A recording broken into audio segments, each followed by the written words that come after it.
Estás escuchando Radio Primavera Sound, proudly presented by Cupra. Me da miedo el compromiso. Amiga, date cuenta. Me quedé sin batería. Amiga, date cuenta. Amiga, date cuenta que ese vato vale verga.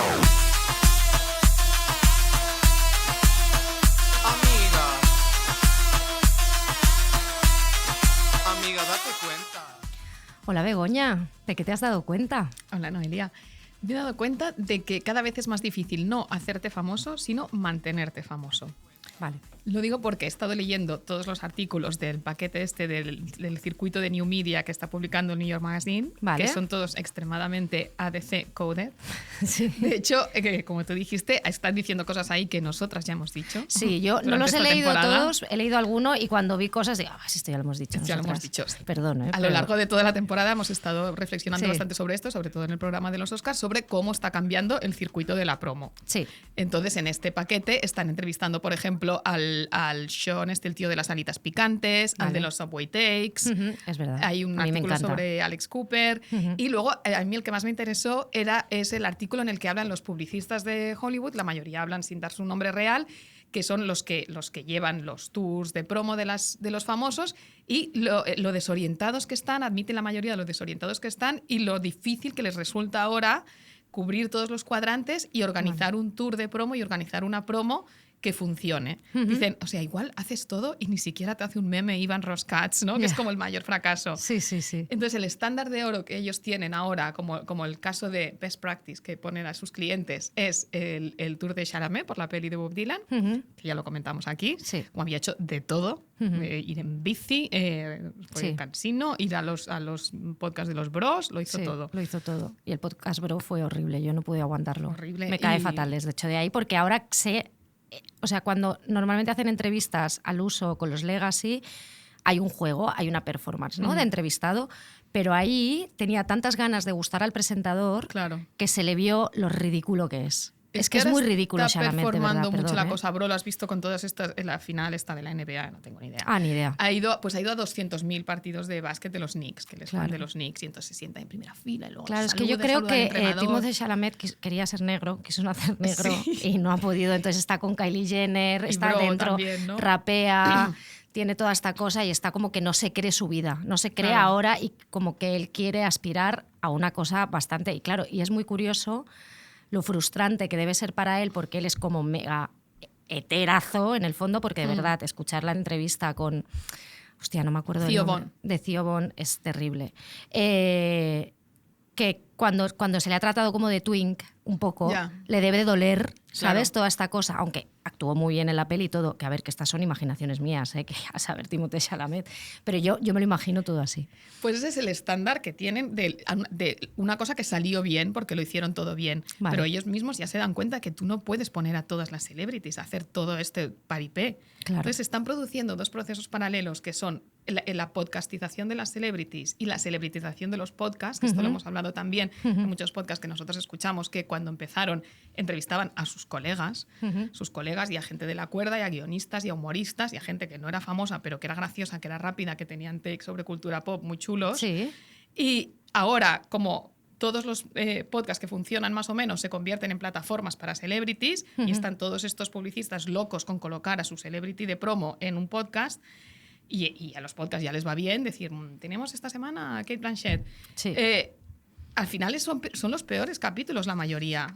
Acuérdate lo que dijimos, el capítulo que más nos gustó de las culturistas fue el que tenían a su colega, Sarah Sherman, Bueno, que sí. hablaban el mismo lenguaje Claro, y se era muy reían. meta. Claro, muy meta. era café para cafeteros eso, pero porque es es lo que me gusta más a mí. divertido eso que a veces que cuando tienen a Chapel Roan.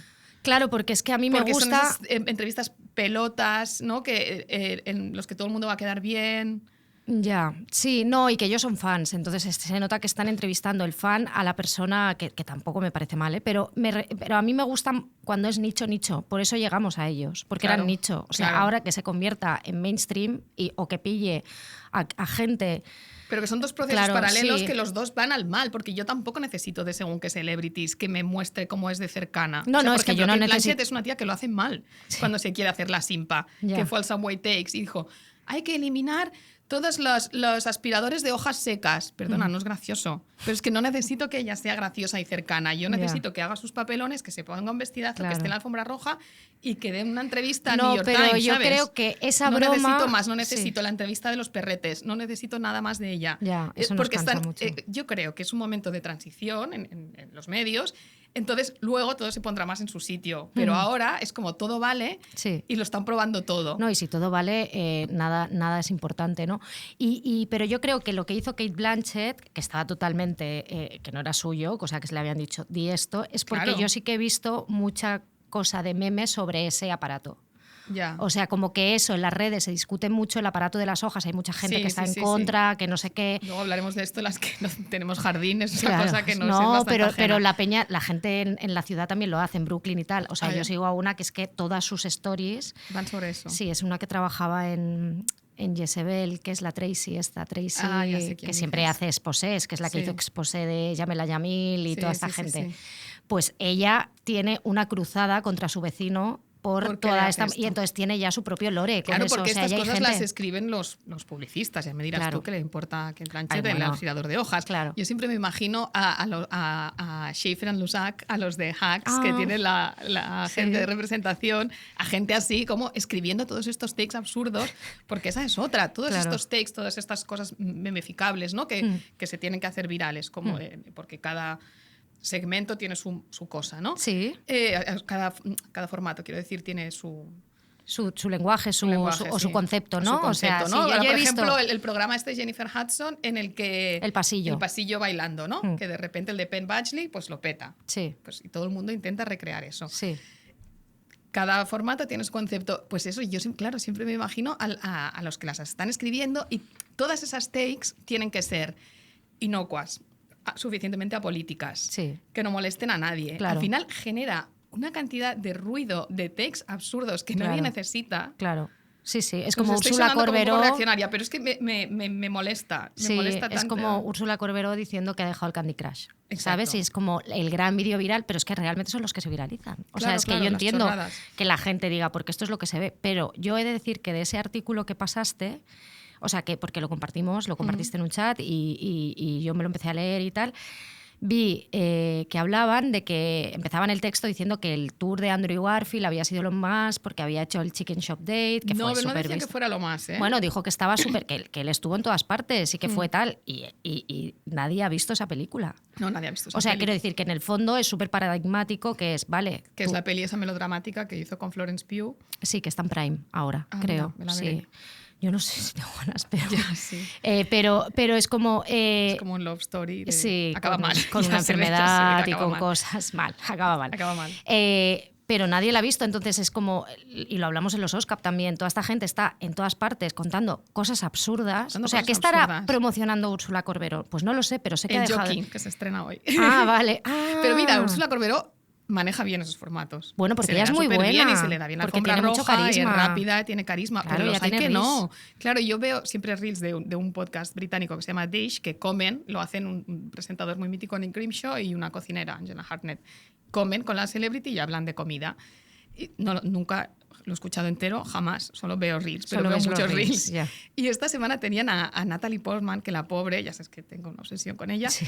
la pobre está haciendo mucha promo de una peli absurda que ha hecho con Guy Ritchie, que no va a ver ni Cristo y que se ve que es Vale, malísima. vale. Guy Ritchie, ¿a quién le importa Guy Ritchie? Ya, a estas Ya, alturas? bueno, John no, Krasinski, joder, odio lo ha a petado John- con la odio a John serie en Krasinski. Netflix, Ah, o ya, sea... no sé, nunca es una persona que Ya, nunca me ha pero interesado lo más mínimo. está bastante, o sea... Pero no sé, Natalie está perdida. Total, Ya. que entonces la tienen haciendo promo absurda. La han llevado al sofá de Kelly Clarkson, que se la veía súper incómoda. Ujú. Ella siempre va como súper puestecita con sus sandalias de tiritas finas. Ya. Y el programa este, y era súper aburrida, pobrecita. La pobre es vegana, máximo respeto a los veganos, pero macrobiótica, no sé si es macrobiótica, pero vamos, que debe comer 4 cosas, Ujú. como un pajarito. No tenía ningún tipo de gracia hablando de comida. Claro. Su máxima cosa era un tofu al horno que hace su madre. Y había un comentario en Instagram que era most boring episode ever. Era como, pues Claro. no la lleves a hablar de tofu, Claro, ¿sabes? di, no pegas aquí. Y ya está. Habla de la pegas. peli y ya está. Es que no estamos, es que ya nadie Ya habla de está. las pelis. Solo me sirve el sofá de Graham Norton, que es un Vale. clásico y me Ah, encanta. Y ah, todo sí. sale bien en el sofá de Graham Sí, Norton. es un gran Les dan programa. alcohol, todo bien. Es Todo un- fluye, el tío lo hace súper bien. Es un gran programa, Gran sí. programa. Sí. En fin. New Media. ¿De qué te has dado cuenta?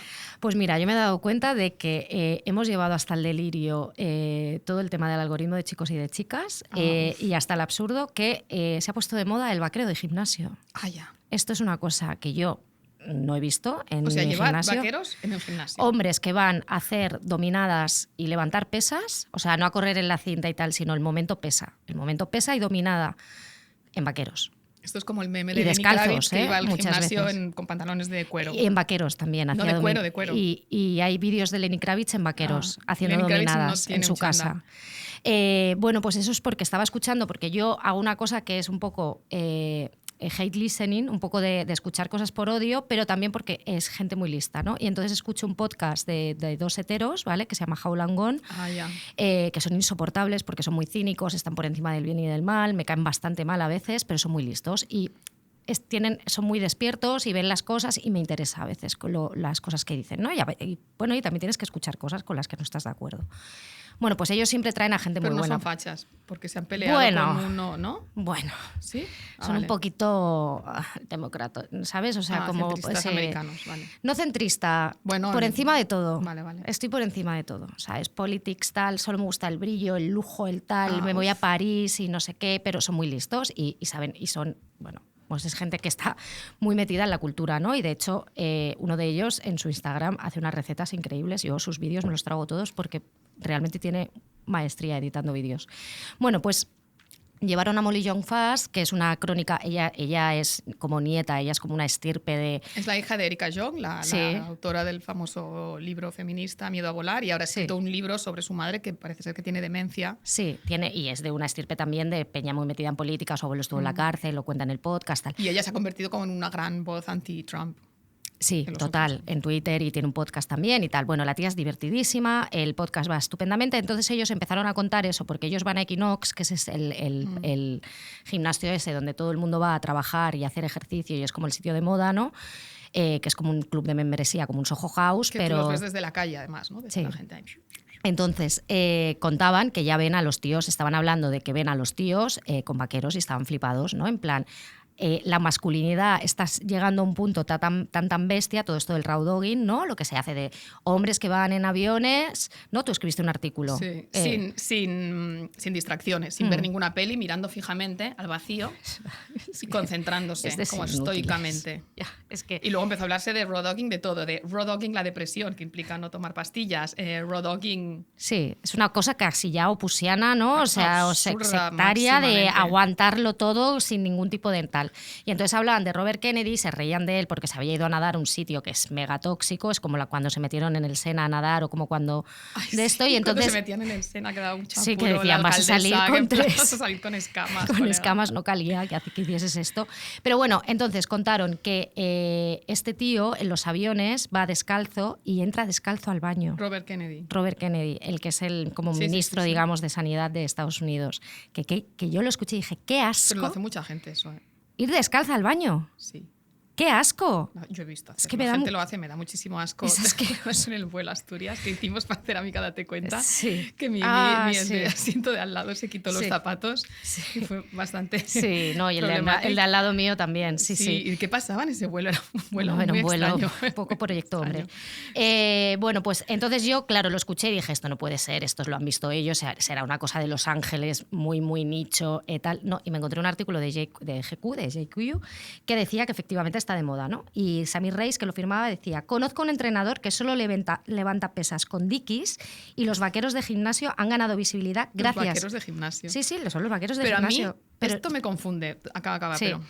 Gracias a una nueva generación de influencers del fitness. Truth Haynes, poseedor del récord mundial de dominadas, 10.001 en 24 horas, Van vaqueros. corrió los maratones de Austin y Nueva York con vaqueros y suele entrenar con un par de pantalones azules desgastados. Daniel Stroh, un londinense de complexión cuadrada y agarre fuerte, conocido como Raspberry Ape, que quede claro, levanta grilletes de más de 45, grilletes eran pesas, perdón, de 45 kilos y prefiere pantalones cortos, increíblemente cortos. El más famoso en este ámbito es un entrenador que usa el apodo de Atlas Power Shrugged y hace lo que él llama levantamientos de vieja escuela, que son anteriores a 1950, con un amplio rango de movimiento como el peso muerto Zerker en el parking de su casa usando zapatillas Vibram y jeans. O sea, es como que la peña y los influencers del fitness bros También te digo que hay están tantos que algo haciendo- se tienen que inventar para ser distintos. Claro, pero es que el esta otro. cosa yo creo que es como, mira qué masculino, ¿no? Sin Sí, sí, sí, camiseta, me el vaquero, alucina.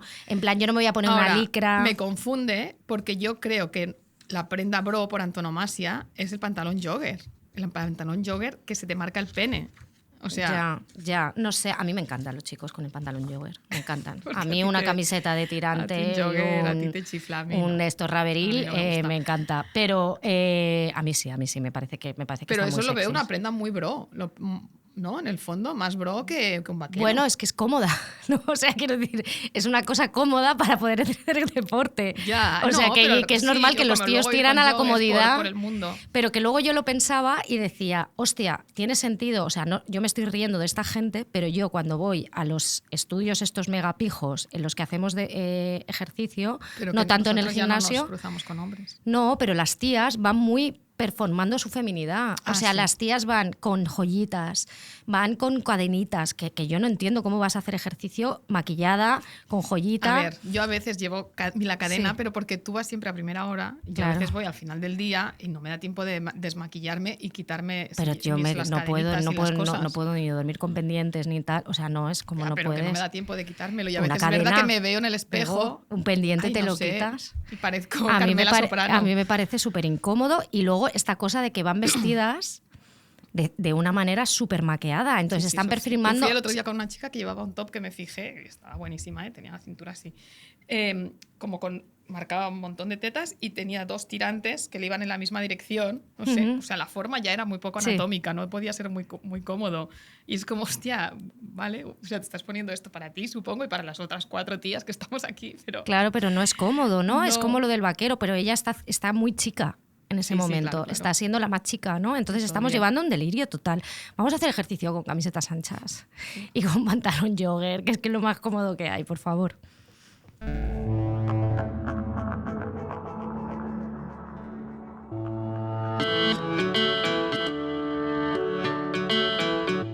Amiga Date Cuenta, con Noelia Ramírez y Begoña Gómez Urzaiz.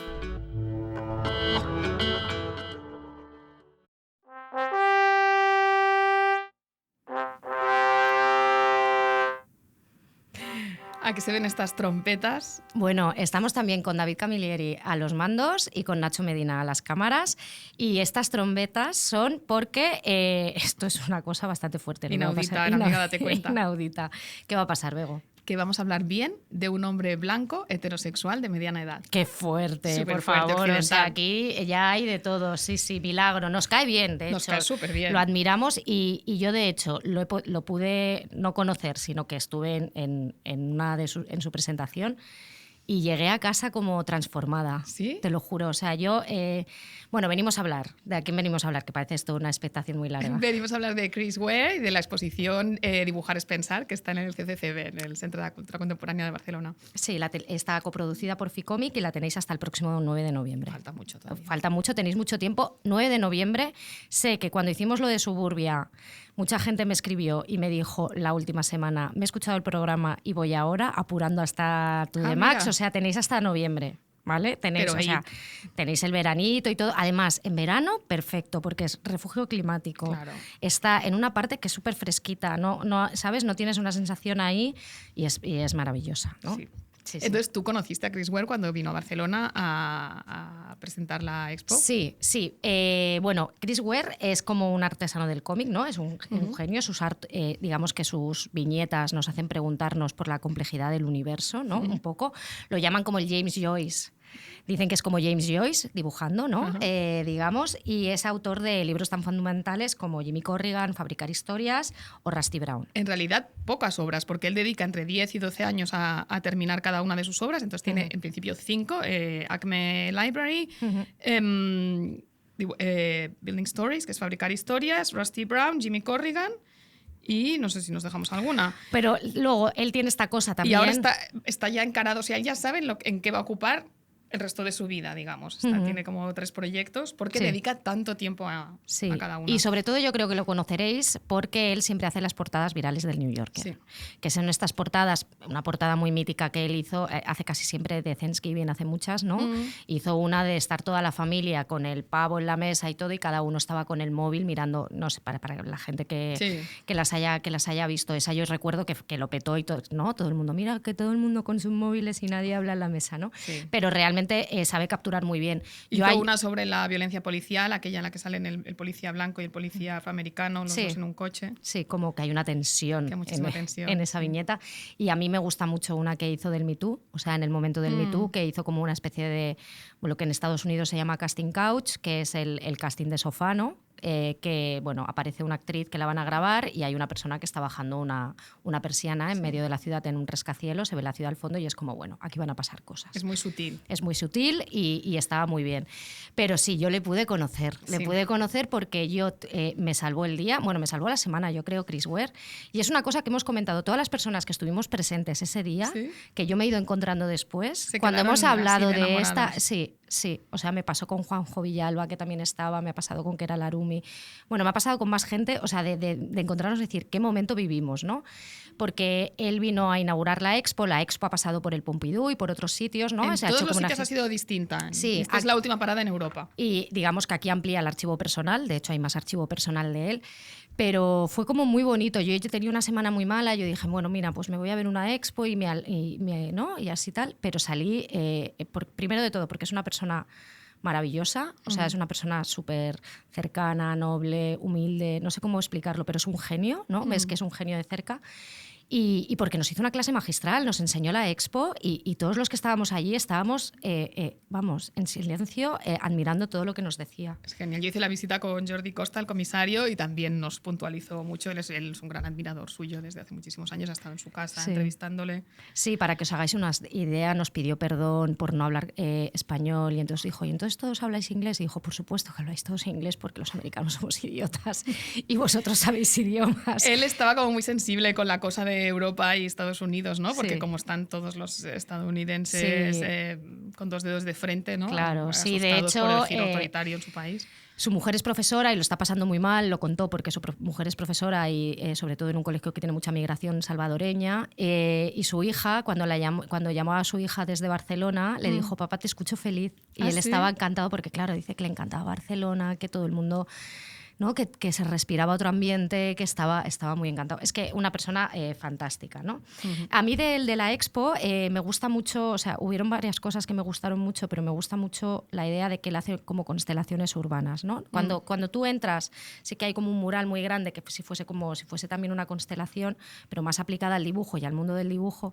Pero para mí es como un dibujante que bebe mucho de la ciudad, ¿no? La ciudad es como parte de su imaginario, pero nunca imagina al ser humano atomizado, solo, sin nadie. No, siempre depende de otras historias y todo el mundo está como conectado, ¿no? También me gustó mucho el hecho de que él no tenga ego, ¿no? Sí. O sea, hay una cosa maravillosa al inicio de la exposición, que es lo primero que hizo, ¿no? Que era el Acme Novelty. Que eran unos fanzines preciosos, que Sí. cada uno tiene un diseño muy distinto al anterior y de hecho se creía que lo hacía un colectivo, ¿no? Sí. Nadie pensaba que lo hacía una sola persona. Y lo hacía él, y él decía, es que ¿sabes lo que pasa con los Y dibujantes? no lo firmaba. No lo firmaba. Decía, ¿sabes lo que pasa? Que todo el mundo quiere aprender antes a firmar casi que a dibujar. Y a él no le gusta esa idea. Dice, yo solo me quiero reír de Estados Unidos aquí. Y esto era muy guay. Sí, Sí, es sí. genial. Luego, otra cosa que fue increíble, que ahí ya estábamos todos casi sin respiración, fue cuando hay un momento en la exposición, ya veréis, que incluye a sus referentes, que esto también me parece muy bonito ponerlo, porque yo no he llegado solo hasta aquí, yo Claro. no soy un genio que me vengan las ideas solas, ¿no? Y hay una viñeta gigante de Crazy Cat, que es de un dibujante un historietista que hacía viñetas diarias para el diario, ¿no? Que era George Harrigan, creo que Herriman, es. creo, ¿no? Herriman, sí, que lo hizo entre 1913 y 1944, y si os acercáis hay una viñeta gigante que él, para Chris Ware, es la viñeta y lo que mejor, o sea, no hay libro, dice, ni ensayo, ni persona que explique mejor las tensiones raciales en Estados Unidos que ese momento. Así que os invito a irlo, pensarlo con esa idea y mirarlo. Él ha reflexionado mucho sobre eso, además.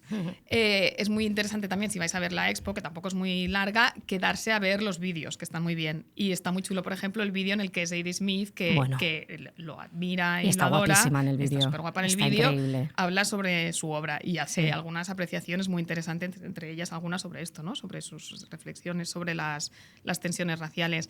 Ellos se conocieron porque a ella le dieron, cuando hizo ya Dientes Blancos, cuando era súper jovencita, le dieron el premio que daba el Guardian a una mejor primera obra, y al año siguiente se la dieron a Chris Ware, y entonces creo que en la ceremonia esta se conocieron, y esto era como el año 2000, principios de los 2000, y desde entonces han sido súper amigos. Bueno, sí, él estaba emocionadísimo con el vídeo, tuvo un momento genial, porque dijo que Zadie Smith, de las conversaciones que había tenido con ella, él no había...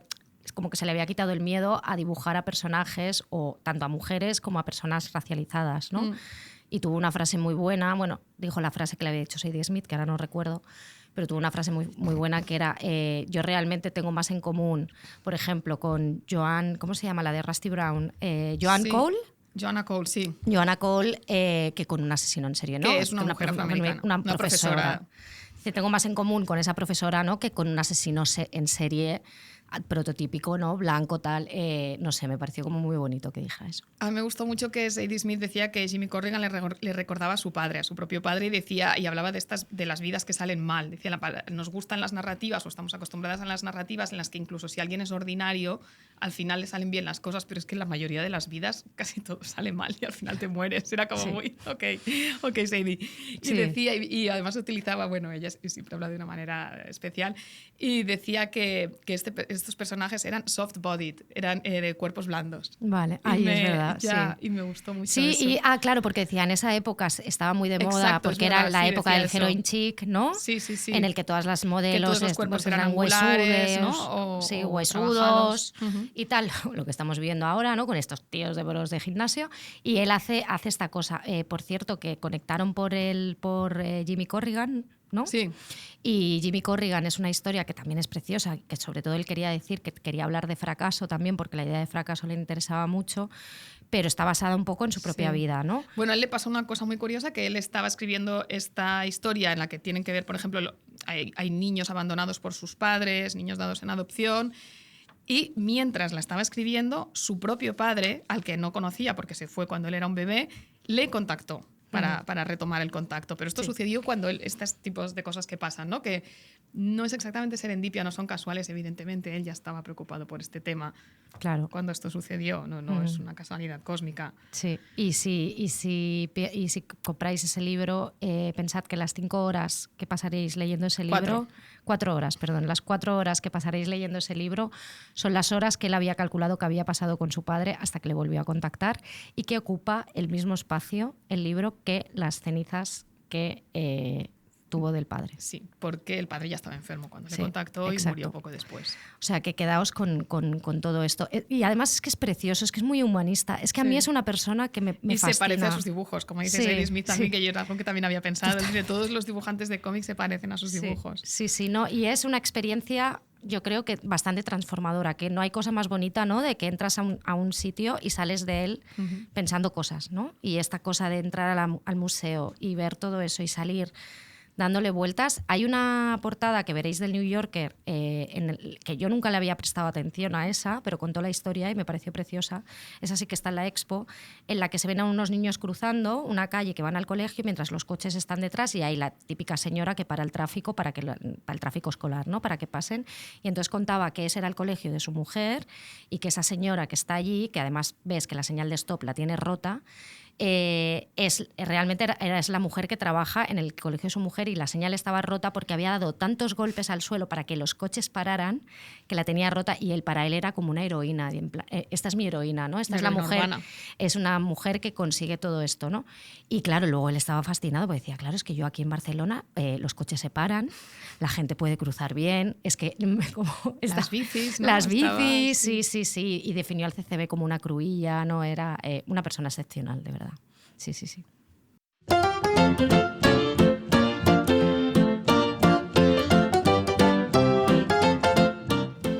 esta musiquita de Ragtime la hemos puesto porque... Que vengo ayer, o sea, cuando estábamos haciendo, perdón, esto es un poco intrahistoria, estábamos haciendo el guión, me decía Ragtime, banjo, y yo buscaba todo el rato cosas de Ragtime, que no es lo mismo, Noelia, y yo, vale, perdón, discúlpeme usted que no controlo yo el banjo y el Ragtime, no sé qué me hablas. El banjo porque él toca el banjo y el Ragtime porque le gusta el Ragtime. Pero que yo, ya, pero es que a mí me sonaba porque casi como ragamuffin, ¿sabes? Él es muy o sea, él proviene, ¿no? Todas sus referencias estéticas son como de los años 30, porque él dice que como le crió su abuela. Vale. ¿No? Y de hecho todas estas máquinas es verdad, que construye... Verdad. Sí, y con el banjo tiene una obsesión. Ahí como de la Gran Depresión. Sí, incluso. y lo del banjo, que él tiene como que es el sonido del pueblo, ¿no? Que te está desarrollando una teoría y tal, que a mí, pues yo no conecto mucho con el banjo, porque, a ver, nosotros somos españoles, aquí banjos no había, como mucho guitarrica española, ¿sabes? O sea, Paco de Lucía y tal, pero... a mí es como, bueno, ¿ves? Es un hombre blanco. Es un hombre blanco y tiene sus cositas, su banjo. Al que respetamos muchísimo. Y hablábamos antes sobre esta heroína urbana y sobre esta obra monumental, que es quizás su obra más importante, que es Fabricar historias, que de hecho no es un libro, es una caja. Y él dice que quería recrear esa sensación de abrir una caja el día de Navidad. Qué bonito. De un niño que abre una caja el día de Navidad. Entonces es una caja con 14 elementos, entre los que hay varios fanzines, varios libros de cómic, un libro encuadernado en tela, un puzzle que tienes que montar, varias cosas que tienes que construir. Está en venta, se puede conseguir. El libro. Vale, el libro, sí, vale unos 56 euros. Sí, porque el proyecto inicial que se hizo en Estados Unidos, porque estaba su editor con él, que era una persona con un bigote blanco maravilloso, de estos que la gente se afina, ¿no? Con los dedos, que es el padrino de su hija, además. O sea, imagina a esa persona que tiene los vínculos ahí tan trazados durante toda su vida, ¿no? Contaba que, claro, cuando vendió ese proyecto a la editorial que tienen en Estados Unidos... editorial y di, mira, esto va a ser... No puede ser un libro al uso, ¿no? Esto va a ser una caja con un montón de cosas y lo vas a tener que hacer. Y al final, pues mira, confiaron, ¿no? Que a veces hay que confiar un poco y arriesgarse. Y se vendieron 100.000 copias y entró en la lista de bestsellers del New York Times. O sea, que la jugada le salió bien. Le salió bien. Pero nos interesa mucho esto. A mí me encantó. Este concepto, la historia principal es la de un edificio, porque él está muy obsesionado, bueno, la arquitectura es muy importante en su obra, de un edificio antiguo de Chicago que se cuenta de manera longitudinal, ¿no? Y los protagonistas son todos los habitantes de ese edificio, que son en principio la mujer que vive en el piso de arriba, que es una artista después convertida en florista, que tiene una pierna ortopédica, ella será la más protagonista, una pareja que se lleva mal, una abeja que queda atrapada y el propio edificio. Y el propio edificio, de hecho, el libro empieza con un monólogo del edificio. Y hay esa página tan chula que está toda cuantificada, ¿no? Que cuenta en todo ese edificio, yo qué sé, 32.800 mentiras. Hay 3.312 sueños de desmembramiento. Se han contado 32.931 mentiras. Ha habido 68.418 orgasmos, 13.246 bombillas. También ha habido allí en ese edificio. ¿Cuántos orgasmos, no? Qué bien este edificio, qué maravilla. Pero esa página es una maravilla, ¿no? O sea, bueno, todo el proyecto en sí. Es una de mis partes favoritas de la expo. Sí, y nos gusta mucho esa idea. Además, hay otras partes del cómic en el que en la cuadrícula tú ves claro, como cuando vives en un edificio, en un bloque, lo que pasa en una casa repercute en otra. Por ejemplo, alguien se está duchando, hay una gotera, le afecta a otra persona, esa persona da un grito, se oye en una tercera casa. Claro, es que estamos la interconexión. Cualquiera que haya vivido o que viva en un bloque, que es la Spain Experience por excelencia, sabe de qué está hablando, ¿no? Porque tu vecina cocina algo y tú lo hueles. Tú lo hueles, sí. Alguien hace un ruido, tú lo sientes. Tus vecinos se pelean, los oyes todo el rato. Te enteras, les rompe la lavadora, tú tienes la gotera. Claro, a mí me cambiaron un techo porque se inundó el baño de la vecina de arriba, pobrecita, ¿sabes, Nati? Pero claro, es que esta cosa que te afecta. Y a mí eso, yo cuando vi la expo me gustó muchísimo porque apela a, bueno, pues claro, esta cosa de que a veces que hay gente que no está muy de acuerdo, que todos los tenemos que ver identificados en lo que vemos, que a veces no te tienes por qué identificar, vale, sí, pero yo aquí me gustó. Y me gustó porque a mí me gusta mucho la poética del espacio, ¿no? Y él aplica mucho la poética del espacio.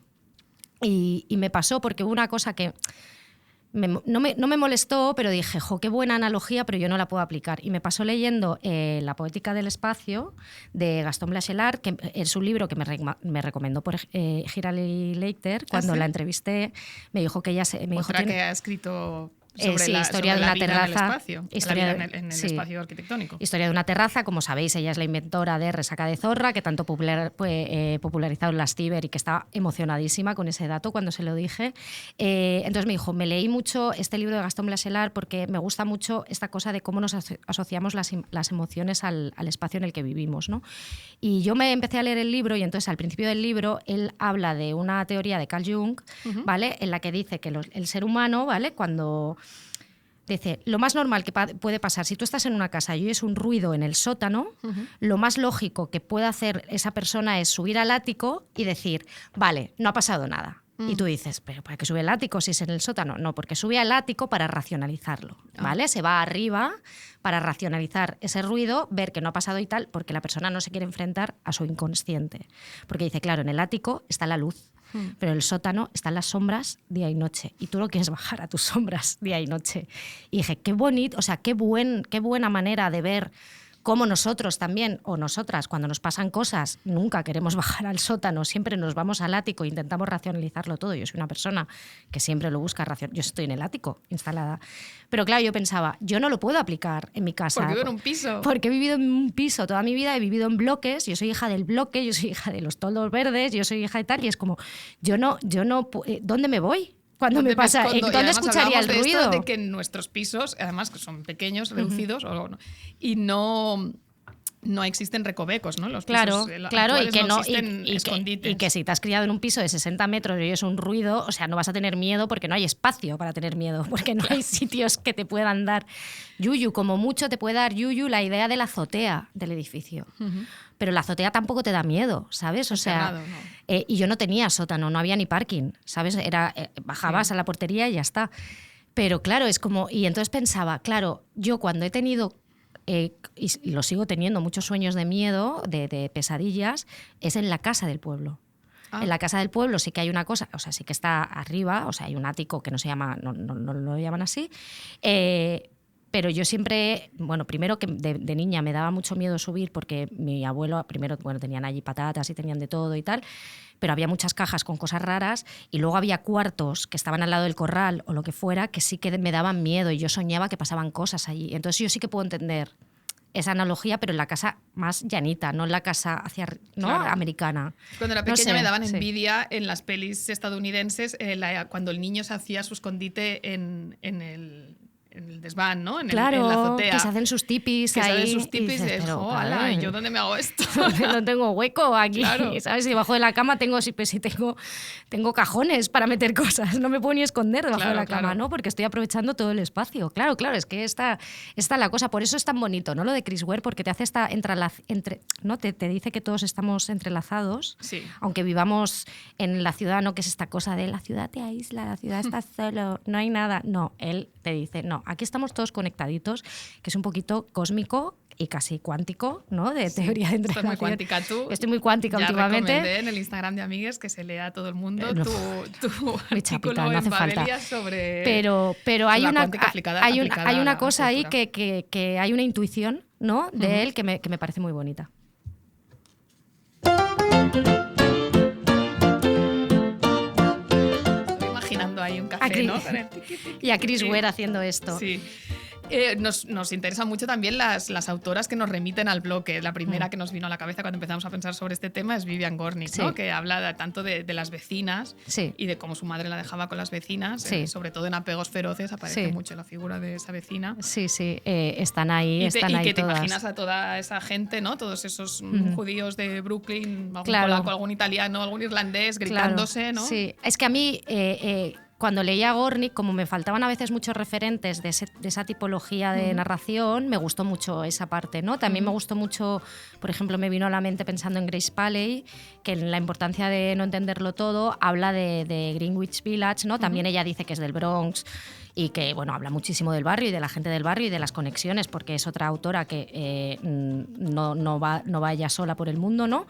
Y habla de cómo en la cárcel de Greenwich Village se ponía toda la gente a gritar, todas todas las vecinas gritaban y decían, ¿no? Para que se asomaran las presas y miraran en plan, mira qué guapa está Nela, ya hemos llamado al abogado, ¿sabes? Cosas así, que es como era como muy tierno y cómo daba esa vida, ¿no? Pese a lo oscuro que puede ser, ¿no? Cómo es la vida del barrio al final, ¿no? Y otra referencia clave, si hablamos de narrativas del bloque, es Georges Perec, que está este libro La vida, manual de instrucciones, que por cierto se acaba de editar ahora en catalán, que estaba fuera de catálogo, en proa, La vida, manual d'ús, con traducción de Ani Bans y Ramón Lladó. Y en castellano está en anagrama y además está en los compactos, que, o sea, más baratito. Sí. Y ahí lo que hace él son 99 capítulos. Bueno, es que es Perec. Transcurren en el mismo edificio. De hecho, el libro se abre con un plano del edificio. Es como, no, pues eso se ha dicho que es como el de Camerón, ¿no? Sí. Pero de la vida urbana. Sí, sí. Y un Perec en Sans, ¿no? Pues visto así un poco. Sí. Es Jaime Rubio, acaba de sacar, yo os la recomiendo, de verdad. Es bastante. Él se ha hecho, yo le dije, pero tú te has hecho una pared ahí con un montón de mapas. También, porque ¿no? es Quantic. Bueno, el libro se llama Sitges, lo tenéis en Alta Marea, salió en enero. Y es una novela en la que hay un edificio en Sans, en la que también la primera página te describe todos los vecinos que hay, ¿no? Quién ocupa cada piso de ese bloque de viviendas, que hay 4 plantas. Y entonces, supuestamente allí, un científico hizo un experimento cuántico en los 70 que ha afectado a los pisos. En un piso está en blanco y negro. Otro piso, la persona que está ahí por el día es mujer, por la noche es hombre. O al revés, no sé, ahora, pero que cambias de género. En otro son listísimos. O sea, la gente que vive en ese piso se saca carreras, tal. Primero era un piso de estudiantes, pero luego pasa a ser de una familia y claro, la gente luego cuando se va de esos pisos se vuelve, ya no rinde tanto, una es campeona de ajedrez, luego tal. Luego hay otro piso que todo es en blanco y negro. Hay un Airbnb, hay un tío que hace ver que no se entera de nada, o sea, hay una mujer que es más joven. Vale, ha rejuvenecido. Ha rejuvenecido, exacto. Entonces es muy delirante, pero es muy gracioso y es como mezclar un poco la 13 Rue del Percebe con Douglas Coupland, con mucho más. Y él, cuando entrevisté a Jaime, porque lo metí en lo de Cuántica, me dijo, yo lo que quería en el fondo es estas cosas, que cuando pasan cosas que parecen muy importantes, pero en el fondo tú te estás preocupando por hacerte la receta del comidista, ¿sabes? Por saberte cómo hacer la tortilla, porque tú tienes que seguir con tu vida, ¿no? Que esto es una cosa que me contaba también Hilary Leiter, que ella también... Hay viajes y en la historia de una terraza, la terraza desaparece, o sea, hay cosas así como muy de ciencia ficción, pero ella me decía, a mí me interesa mucho más las historias de amor y lo que nos une, ¿no? Que pensar en una cosa como esto va a ser lo primordial, ¿no? Esto pasa, pero lo primordial al fin y al cabo son las emociones que están ahí, ¿no?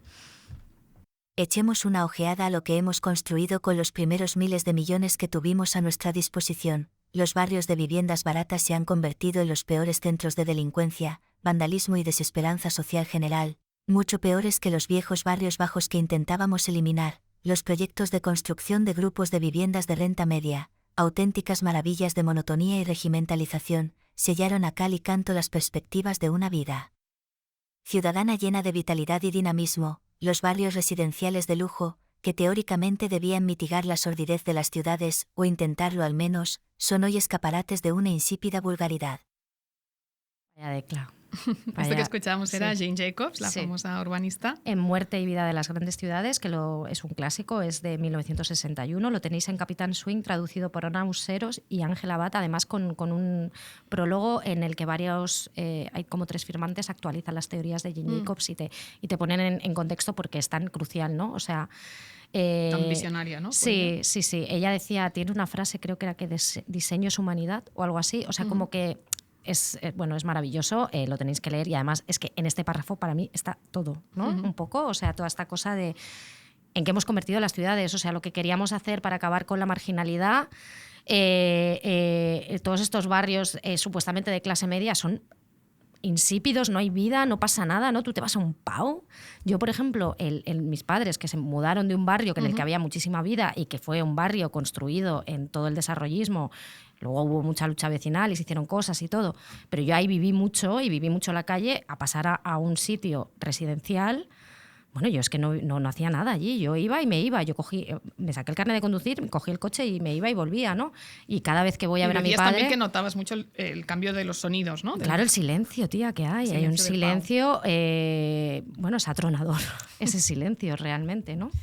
Y hablábamos de narrativas del bloque y justamente en la última década, los últimos 15 años, yo creo que se ha dinamizado mucho en la literatura española también esta idea, ¿no? Además, hablabas también del toldo verde, el concepto del toldo verde, que lo tenemos en este fotoensayo que se llama así, Toldo Verde, yo creo que ha quedado fijado ya, ¿no? Y ya todo el mundo entiende a qué nos referimos con eso. Recientemente se ha publicado, por ejemplo, Hijas del hormigón, de Aida dos Santos, que es un ensayo en debate muy interesante. Ella hace mucho trabajo de campo, de entrevistas con mujeres españolas. Del extrarradio. Del extrarradio, de distintos lugares. Nos ha interesado mucho también Ama de casa, de María Roig, que es una de estas novelas en las que lo colectivo, digamos, o lo exterior, el espacio, está muy conectado con lo interior, con lo que sucede en esta casa de esta niña de 9 años, del Carmel, en el momento en el que se hunde el Carmel. El socavón. El famoso socavón del Carmel. En esas obras del metro que debían, en teoría, acabar con el aislamiento de un barrio que por su situación geográfica siempre había estado aislado del resto de Barcelona, a pesar de que está, digamos, inserido en la ciudad, ¿no? Sí, no, bueno, es que ir al Carmel, yo me eché un rollete del Carmel cuando estaba en el instituto y era... Y te costó un montón llegar. Bueno, es que todo eran cuestas, Claro, o sea, claro, era está como, cuesta arriba. madre mía, era yo y una amiga, los conocimos en Malgrat, ¿vale? Porque me había tenido una casa allí y quedábamos con ellos. Y pues te que vinieran tardabas ellos, muchísimo que en fueran llegar. ellos a Cambi. Ya, no, a Cambi no vinieron, fuimos nosotras como siempre. Pero y ahora, bueno, ha cambiado muchísimo todo, ¿no? O sea, pero lo del socavón fue tremendo. Fue tremendo. Imagina, 3 bloques de pisos primero, 8 después, 20, 92, 115, 243 pisos, 348 más, y todos los bloques de pisos casi iguales. 3 torres de 12 alturas se mezclan con casas bajas en el centro de esta ciudad, casas del pasado, de cuando esta ciudad nueva, recién hecha, haciéndose, era un pueblo, casas de piedra cántabra con balcones de roble y geranios rojos, también rosas blancas y hortensias azules, casas de las de antes van cayendo ante el progreso, ese mito, y dejan solares que tampoco durarán, vacíos los solares que no durarán, como no duró el camello de la casa del indiano, junto a la palmera ni el prado del loco. Prado del Loco. Esto que escucháis es el inicio, justo, bueno, hay 3 líneas antes, pero es el inicio de Pipas, de Esther Calderón, que lo tenéis editado por Los Aciertos y Pepitas. Es una maravilla de libro, yo me lo pude leer. Esther Calderón lo que ha hecho es básicamente mezcla ensayo y ficción en una novela sobre un grupo de amigos que están en su último año de instituto, antes de irse a la universidad o quedarse, viven en el extrarradio, digamos, en una periferia industrial del norte de España, y es antes de que todo cambie y de que todos se vayan, y luego lo vuelve a situar en la pandemia cuando todo el mundo quiso volver a casa, ¿no? Es muy inteligente la jugada que hace, pero hace una cosa muy buena, que hay capítulos que son como más ensayísticos sobre qué supone esta generación de los 90, ¿no? Que nació en esta, ¿no? Estos hijos de obreros, los primeros en ir a la universidad y que pudieron, ¿no? Y que pudieron hacer las cosas, y cuando llegas y dices, tanto esfuerzo para esto, ¿no? O sea, en el fondo, ¿para qué ha servido, no? Esta generación, estos hijos de padres que te han repetido durante toda tu vida, no seas como yo, no hagas como yo, tú tienes otro camino, tú tienes que hacer otras cosas, ¿no? Con esta ficción de los 4 amigos, que además la ficción es maravillosa, o sea, los personajes están súper bien construidos, los sigues, o sea, los entiendes, está muy bien jugado, ¿no? A mí me gusta mucho, yo creo que Esther Calderón, la sensación que tengo es que se contuvo un poco la mala leche que tenía. Sí, porque había momentos de mala leche, pero no la dejaba sacar del todo. Vale. Pero yo creo que su siguiente obra la deja más. Por favor, Esther, sácalo todo. Yo sé que lo tienes ahí, Esther, sácalo. Pero sí que hay una parte que me interesó mucho, ¿no? Ella habla mucho de la sensación de periferia, ¿no? Y del hecho de que la periferia es mucho más una sensación que un lugar. Porque es así, es un sentimiento, la periferia es un sentimiento, ¿no? Y habla de la necesidad que hay esta literaria de crear relatos de hijos de expobres, de qué significa que tú ya no seas pobre, ¿no? Y esta cosa de, parece que todo el mundo necesita el relato del expobre, del que ya ha conseguido las cosas, o bien para que el sistema diga, ¡ay, qué bien! Mira qué bien lo hemos hecho con esta gente, ¿ves? Con estos pobrecitos, mira qué bien los hemos educado. Cómo han salido. Y mira cómo han salido. O para bien para vanagloriarse y darse palmadas, o bien para generar relatos nuevos también, que eso es interesante y se necesitan voces. Por eso yo cuando leía a Calderón dije, qué bien, porque yo todo lo que tenía muchas veces era Vivian Gornick. Claro. Y ahora tienes a gente que te está contando Carabanchel todo esto. Sí, hay un personaje, a mí me gusta mucho una historia que hace de bueno, el interés romántico un poco del hombre, ¿no? Que está ahí, que su padre era yonki, ¿no? Y habla mucho con mucho cariño y con mucha ternura de la epidemia de heroína en España y lo hace desde un punto de vista muy cercano, o sea que está muy bien. Sí, y nos faltaba también hablar en Narrativas del Bloque de Ana Pacheco, de lo que hizo en Listas Guapas Limpias. Sí, a mí hay una cosa que me encantó que hizo Ana Pacheco, que yo se lo tengo que no sé si se lo he dicho en persona, pero es que ella hizo la torre, cuando habló de tener la torre, esta cosa de la casa en las afueras, que siempre era como, yo tengo, ¿no?, la casa de la playa y tal. No, hay una, para la gente que vive en el bloque y que tenía una segunda residencia, que eso pasó también, era la torre, ¿no? Y también hablaba mucho del bloque de la abuela, ¿no?, que se veía allí, que ella también lo metió, estaba muy bien. También estaba la vecina de la abuela. Sí, estaba ahí totalmente. Te podías situar. Hablabas ahora de estas narrativas de los nacidos en los 90. Yo a veces, no puedo evitar también a veces pensar en qué tipo de ensayos y qué películas harán los niños de la generación de mis hijos, los niños urbanos, y cómo contarán ellos la ciudad y los procesos de turistificación y gentrificación que los tienen muy dentro desde muy pequeños.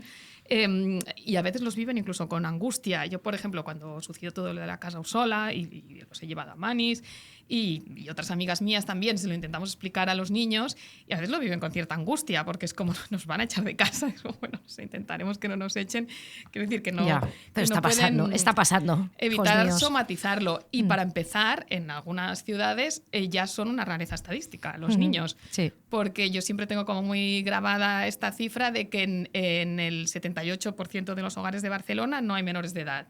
Y en algunos barrios, ayer lo estuve mirando en un mapa interactivo muy bien hecho del Periódico de Cataluña, en algunos barrios aún menos, porque en mi barrio, por ejemplo, y era casi el 82%.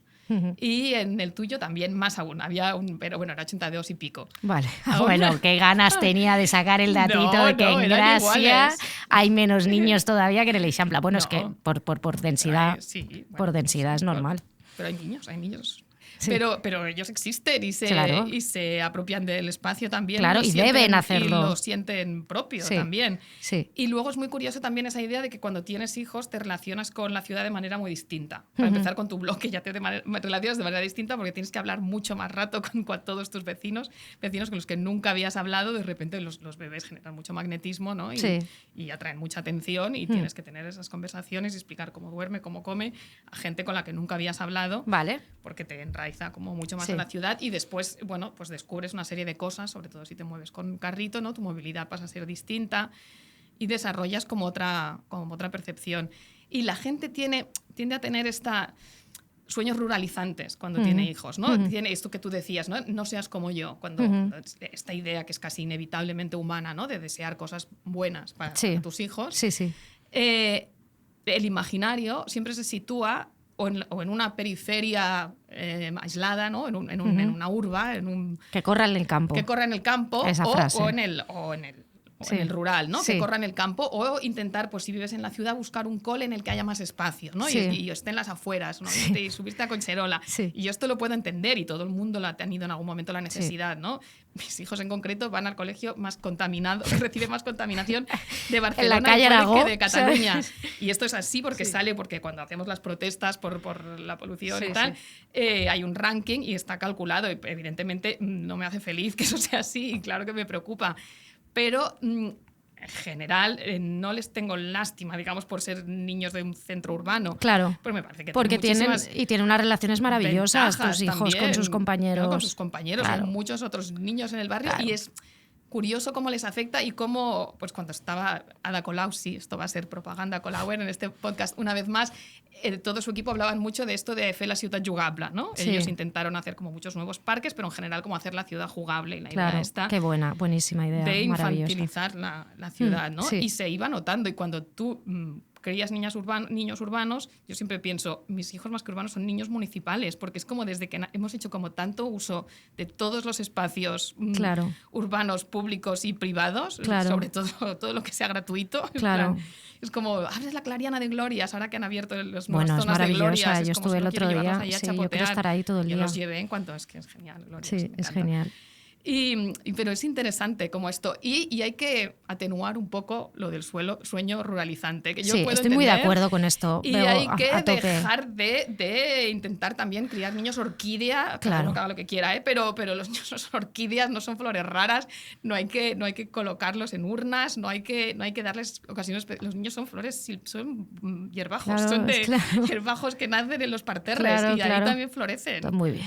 Claro que sí, Bego, muy bien. Niños Me encanta este municipales. statement aquí hecho. Basta de niños Sí, orquídea. lo cual no quiere decir que no haya que luchar por colegios públicos, siempre públicos, con Con mucho espacio, con tanto claro, espacio por como los supuesto. coles pijos que cuando Claro. vas ahí... Es que yo, los colegios que compañeros de construyeron... mis hijos que juegan al vóley, cuando van a los coles de los pijos flipan, es como, tienen parking. pero Bueno, ¿esto claro. qué es? Es que yo, el cole que construyeron un montón de coles públicos en mi barrio, porque todo era descampado, como una cosa que vamos a hablar ahora, tenían 2 pistas de fútbol, Sí, tierra claro. alrededor, había un montón de zonas, o sea, que no era un cole pijo. En el instituto al lado teníamos Algarví, que los niños pequeños, fíjate, los pijos como eran, que nos tiraban monedas y decían, nos tiraban 5 duros y decían, Ya, gitanos, cabrones, toma. Y yo decía, "Mira", que eran de P4 los niños, Ya, ¿sabes? ya. Y ya estaban así. Y ya eran así. Pero y ellos, estos sí que tenían como muchas más cosas. Nosotros salíamos a fumar pitis ahí como en un de esto.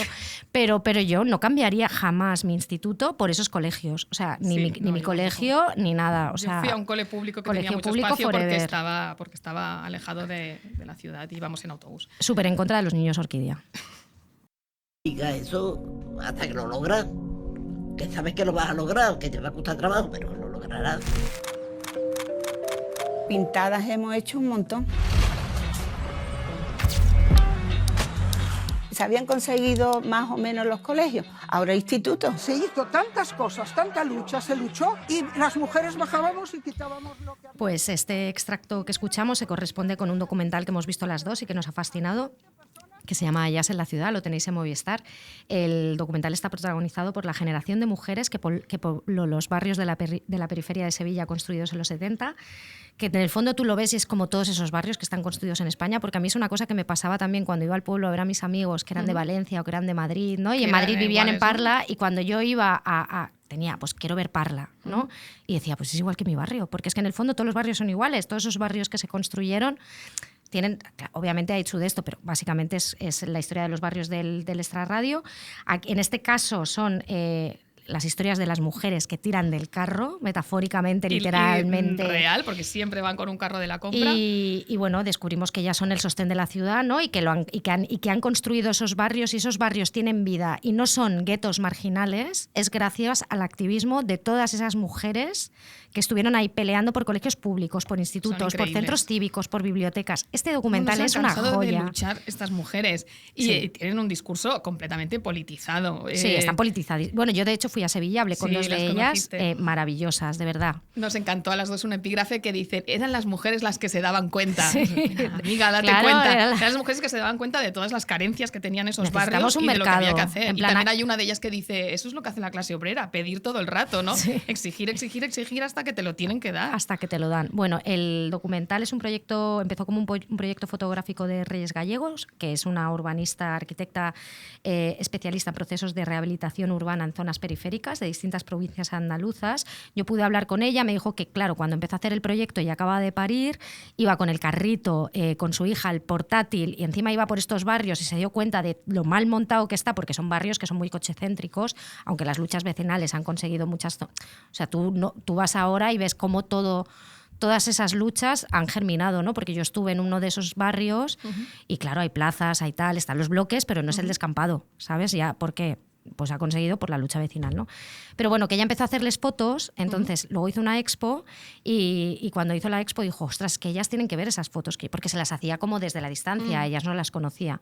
Y entonces fue a los centros cívicos de los distintos barrios, entró en contacto con ellas y de ahí nace el documental, escuchó sus historias y claro, cuando escuchas las historias de estas mujeres, Alucinó con que son ellas. alucinantes, Son alucinantes. o sea, que yo pienso que he mandado 3 mails al día y soy Dios. Son y he ido incansables. Son incansables y han hecho media maratones, han corrido, o sea, todo, hacen Lo hacen todo. club de lectura, hacen teatro, o sea, nos dan tal paliza Luego Una de ellas dice, no, si después de la pandemia ahora todo el mundo habla de salud emocional, aquí hace 30 años que estamos trabajando en esto, claro, ¿no? Porque sí. también se han movido mucho en temas de violencia de género. Eran vecinas que bajaban cuando el barrio se puso muy malito, que es una frase que me gusta.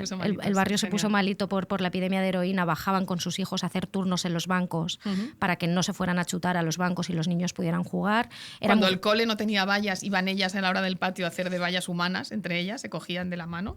Sí, o sea que es una maravilla, por favor, tenéis que verlo.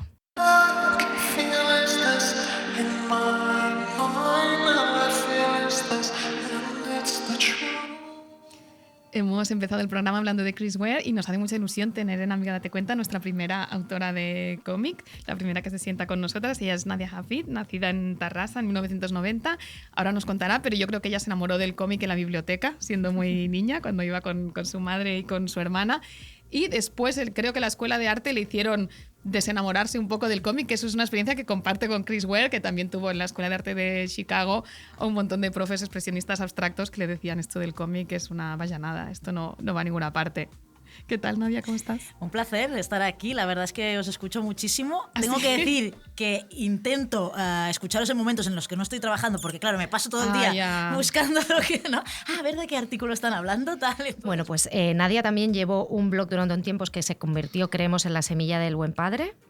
Que se publicó en Sapristi en 2020, era una historia muy personal que tiene que ver con su infancia y 2 años después publicó Chacales, también en Sapristi, su última obra, Malauló, que la tenemos aquí en catalán, está publicada en catalán y en castellano, es Premi Finestras. Somos muy fans, hemos de decir, o sea que es mutuo, sí. ¿no? Y bueno, nos estaba diciendo Nadia que tenía toda esta cosa de buscar los artículos, pero es que no hace falta. O sea, quédate yo creo que con escucharlo y ya está. No, pero claro, me pasa que me interesa muchísimo de lo que habláis y digo, necesito leerlo, necesito ver esta referencia. Y claro, me interrumpe muchísimo el trabajo. Como nosotras nos interrumpimos unas a otras aquí todo el rato. Somos pesaditas. Sí. Cuéntanos tu implicación en la expo del CCCB, porque creo que tú vas a hacer un taller en octubre. Sí, voy a hacer un taller en octubre sobre el tema de los recuerdos y la memoria, temas que están muy estrechamente vinculados a la obra de Chris Ware, también vinculados de algún modo a mi obra. Entonces me parecía muy, muy bello utilizar como ciertos recursos que son un poco comunes entre la obra de Chris Ware y la mía, salvando distancias. Pero bueno, al final Chris Ware ha sido una gran influencia para muchos y muchas de nosotras. Y de algún modo se ha colado, ¿no? Aunque no lo tengamos como referente principal, pero se ha colado en nuestras obras. Entonces el taller va un poco de esto, de la memoria, del recuerdo, un poco también tirar de nostalgia y de vivencias personales de las personas que se apunten al taller. Y luego he tenido el placer también de hacer una de las ilustraciones para el espacio de mediación que ha hecho La Gosa, y junto a mis compañeros Sergi Puyol, Marc Torices y Cristina Daura. Así que muy contenta de que la exposición... era muy chulo el espacio de mediación, ¿no? Que hay esta señora del barrio de San Andreu y su vecino, ¿no? Hablando de los vecinos, y tú tienes que inventarte la historia de su vecino, que es como un joven racializado, ¿no? Y tienes que inventarte la historia. Ha tenido además mucho éxito porque la expo no lleva tanto tiempo y yo cuando fui a verla ya estaba lleno de viñetas. Yo también me estuve un buen rato mirándomelas además. Claro, es que yo fui el primer día y no he vuelto y aquello estaba limpito. Claro, pues nada, ya está súper habitado. Qué bien. Segundo qué día yo creo que ya estaba llenísimo, ha tenido mucho éxito. Y eso yo creo que es porque se contagia algo, ¿no? Viendo la expo, tienes ganas de participar de este mundo, ¿no? Y de estos... ¿no? De esos imaginarios del Chris Ware. Yo creo que, ¿no? Que genera un poco de gusanito y supongo que la gente se sienta en plan de voy a aprovechar esta oportunidad para contar mis historias. ¿Él es uno de tus autores de cabecera o ha sido más bien una influencia que tú has visto más desde la distancia? Ha sido durante un tiempo un poco una obsesión, tengo que decir. Sí, aunque es verdad que lo descubrí bastante tarde, entre comillas. Yo he sido siempre muy lectora de cómic, pero Chris Ware lo descubro a fondo, ¿no? Lo leo cuando estoy trabajando en la librería central y yo creo que tenía 22, 23 años y no fue uno de mis primeros autores. También creo que casi mejor, ¿no? Porque yo creo que también está bien tener como una especie, ¿no? de bagaje previo, porque puede abrumar un poco, ¿no? La obra de Chris Ware... Wow, abruma al principio. Requiere dedicación. Sí. Comanda tu atención a todos los niveles, ¿no? Sí. En ese sentido es como muy revolucionaria para ahora que estamos todos tan distraídos. Porque Claro, tienes que estar muy exacto. enfocado Sí. para ver todas esas viñetitas, Sí. esos diagramas, ese círculo que se va ampliando. Y en la tuya también, ¿eh? Y en la tuya también requiere... En la tuya también, porque tú ves 4 viñetas que parecen la misma, pero no, mira, se ha hay movido la muchas botella. Es como- sutilezas. Pero creo que hay mucha de un modo emoción. distinto, ¿no? Sí, Porque sí, Chris sí. Ware requiere... Chris Ware tiene mucho texto en sus Sí, cómics. sí. También utiliza el silencio, pero de un modo distinto. En cambio, claro, mi atención... o sea, tiene que aparecer por voluntad un poco del lector de decir, bueno, es que no puedo leer las imágenes así tan rápido, ¿no? Tengo Claro. que detenerme. Y creo que es un ejercicio muy valioso en los tiempos que corren, ¿no? Que creo que no leemos con la suficiente atención las imágenes, ¿no? Es como que estamos totalmente bombardeadas Sí.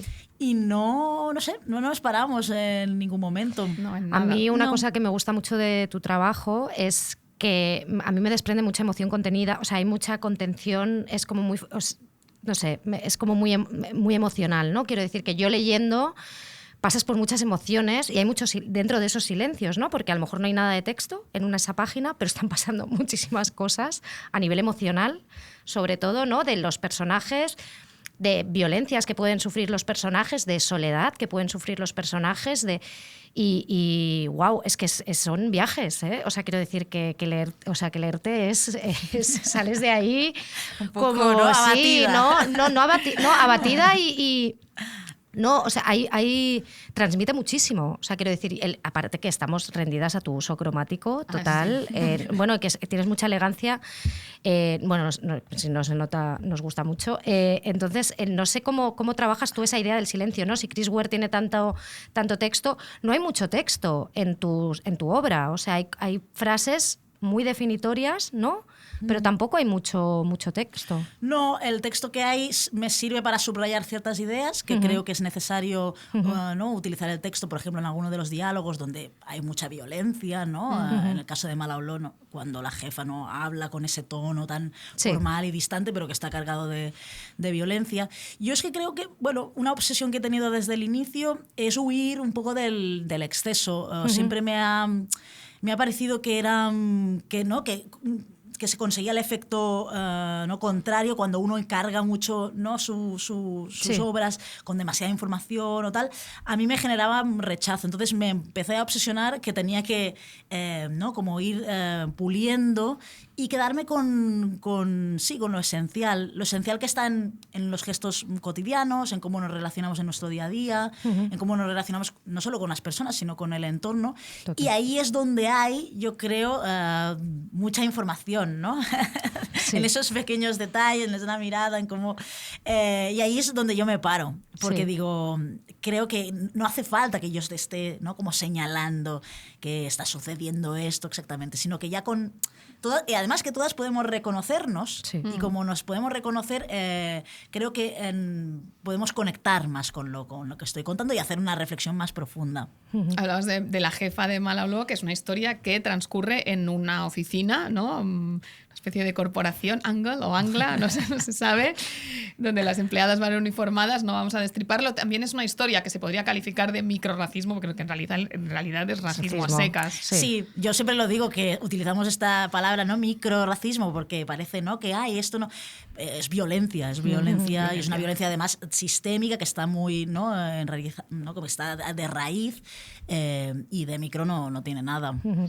Sí, es curioso, ¿no? que todas las compañeras son un prototipo, ¿no? Y justo, bueno, el cómic parte de que se empieza a haber un mal olor, ¿no? en esa oficina y solo hay las dos únicas trabajadoras racializadas, es la protagonista y la persona que se encarga de la limpieza, creo, ¿verdad?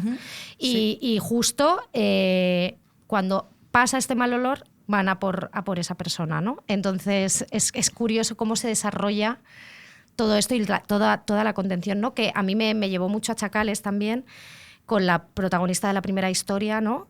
Chacales tiene tres personajes que son muy diferentes y tienen en común que padecen este trastorno impulsivo, ¿no? de ira. Exacto, sí, no pueden controlarse. No pueden controlarse. Nosotros Nosotros somos muy a favor de la ira, hemos de decir siempre, mujeres enfadadas. Y en Chacales hay una cosa que hemos hablado antes de que vinieras, que hablamos siempre, a veces se habla de la ciudad como el ser que está solo, que está atomizado y tal. Hay una cosa bonita que haces que también están unidos, ¿no? Esos tres personajes, al fin y al cabo, los unes, ¿no? De una manera al final. Sí, los ¿no? uno que... Están ahí, pero que en tus historias también la ciudad, o sea, en El Buen Padre también hay este momento, ¿no? En el que vemos el entorno en el que viven, ¿no? Los bloques, cómo está todo, las miradas de los vecinos, ¿no? Todos estos comentarios que hay, que parece que uno está... Pero no, pero todo el mundo está conectado ahí, ¿no? Sí, los uno que padecen, al final, padecen esta violencia sistémica. A mí me obsesiona mucho, ¿no? Esta idea de cómo te provocan que te desplaces en los márgenes, ¿no? Y cómo también se crea un efecto de atomización que hace que te cueste, ¿no? Como activar ciertos mecanismos para luchar contra esto, y porque al final también muchas veces estás abatido, ¿no? Sí. Son tantas las violencias que te atraviesan que muchas veces, bueno, uno no tiene fuerza. Y a mí me interesaba conectarlos en el punto en el que se encuentran cuando han hecho como una especie de viaje para reflexionar sobre esto. Sí, y en Mala Olor también aparece, ¿no? Otra vez este tema, un tema que las atraviesa todas, también a las compañeras, ¿no? Están solas también, cada una, ¿no? en su escritorio. Sí, porque da una sensación de silencio sepulcral allí, ¿no? Todo el mundo debe estar como que debe hacer frío siempre, ¿no? Yo me imagino que siempre hace frío en esa oficina, ¿no?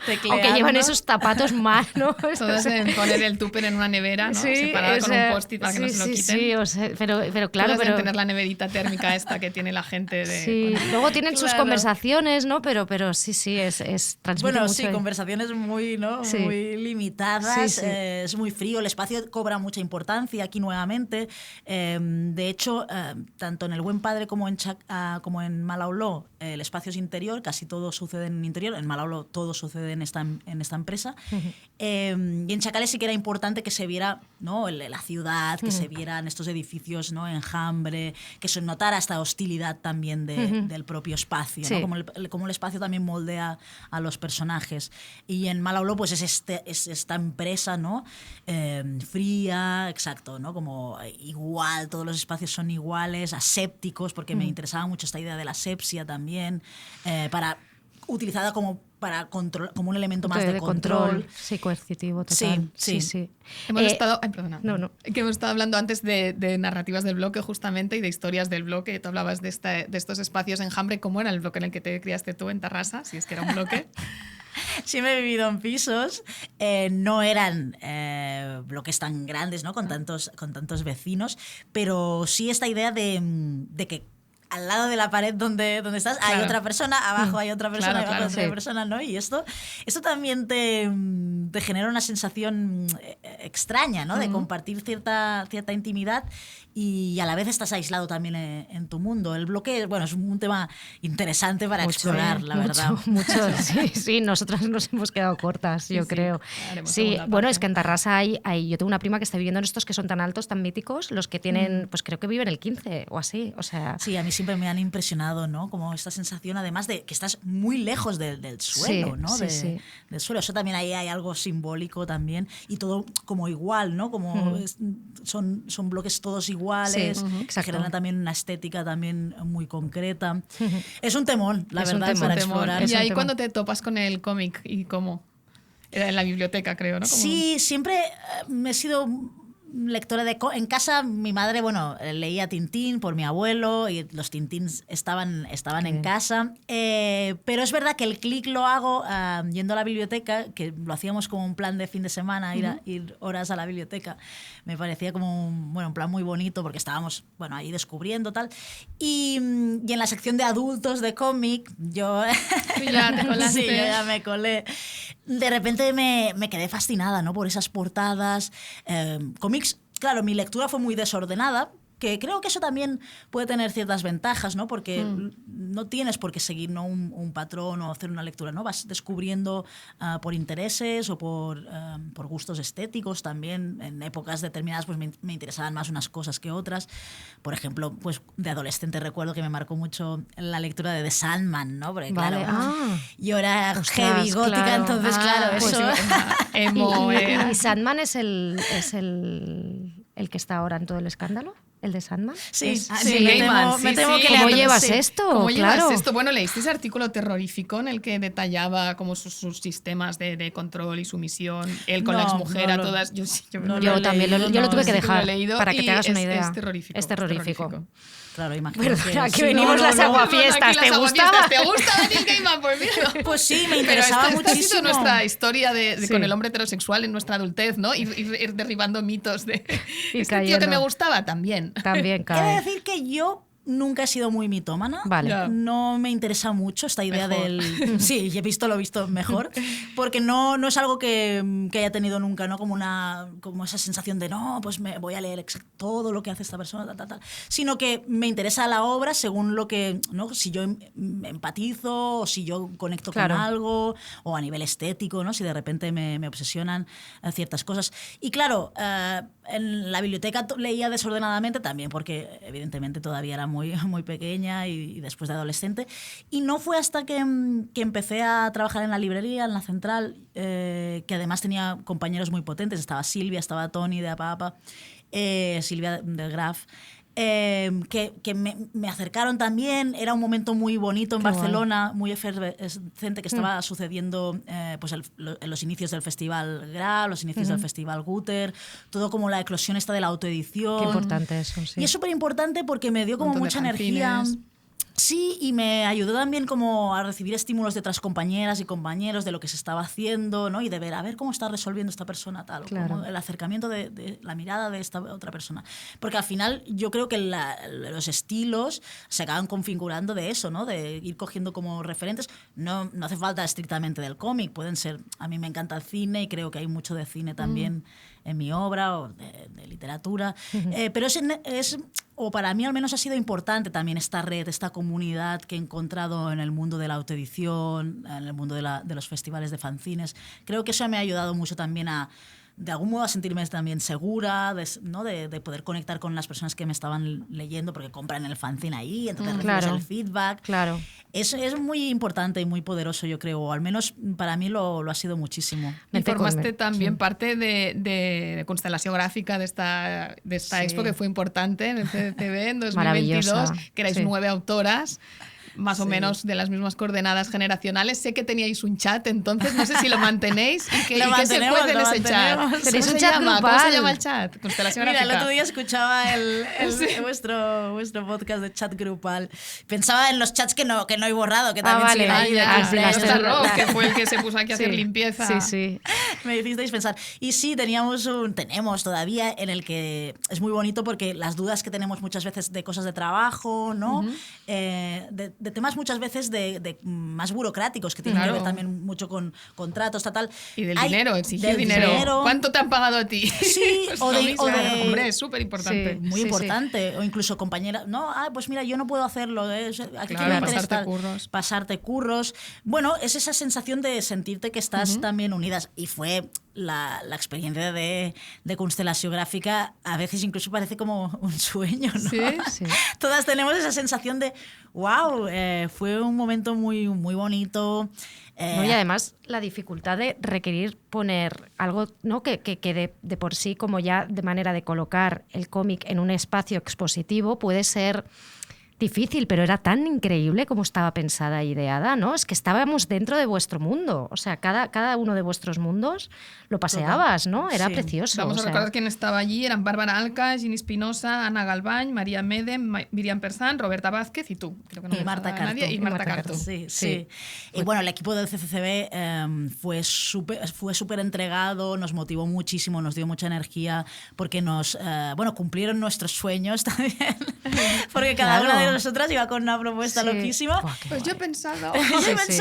tal. Y de repente ver materializado, ¿no? Como nuestras ideas loquísimas, fue muy, muy bonito, muy potente. Y era también, creo, muy innovador la idea de no presentar solo originales, ¿no? Colgar algo en la pared. Algo que, a ver, a mí también me interesa mucho, ¿no? Ver los bocetos o ver la obra original. Es muy, muy bonito cuando vas a una expo y puedes ver, ¿no? La de Chris Ware, por ejemplo. Sí, que ves el lápiz rojo y el lápiz azul, ¿no? Sí, demanda horas esa expo. Sí, es una maravilla. Pero también jugar a coger un poco nuestro lenguaje y llevarlo a otro terreno, también tuvo un punto muy divertido. Creo que daba a nivel, ¿no?, expositivo lo que comentas, ¿no?, muy impactante, era muy era muy atractivo entrar en nuestros mundos.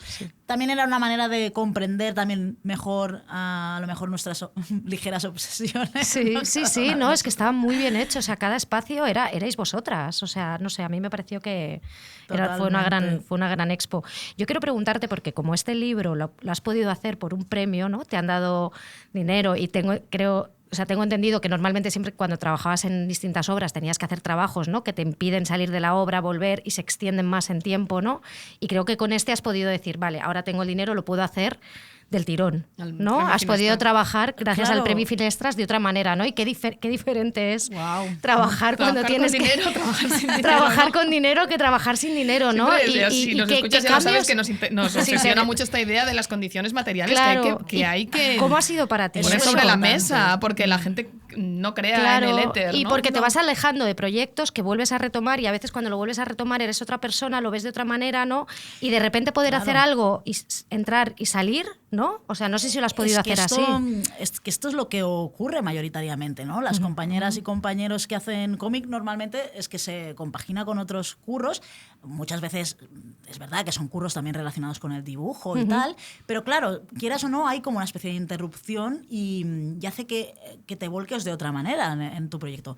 Para mí ha sido totalmente distinto trabajar solo concentrada en Malo Obló, teniendo este dinero para pagar facturas, para pagar donde vivo, para pagar la luz, la comida, tal. O sea, el premio ha sido para pagar cosas básicas. No me he comprado no sé ni marcas de coches, imagínate. O sea, ha servido para poder vivir y estar concentrada en hacer el proyecto y trabajarlo de una manera donde estaba completamente sumergida. Claro. Y eso hace que fluya, ¿no? Que sientas que estás fluyendo, que estás entrando muy bien en la historia, que estás conectando, y es muy agradecido, ¿no? Es como, yo lo he disfrutado muchísimo esta vez porque he podido sumergirme, ¿no?, en la creación de la obra. Y es algo que lamentablemente no ocurre. No, claro, tampoco con los autores de narrativa. Claro, que no. Exacto, y quiero decir que la mayoría de la gente pues tarda, ¿no? Tiene que trabajar y tiene que hacer otras cosas y tienes que salir y entrar a lo mejor de lo que estás haciendo.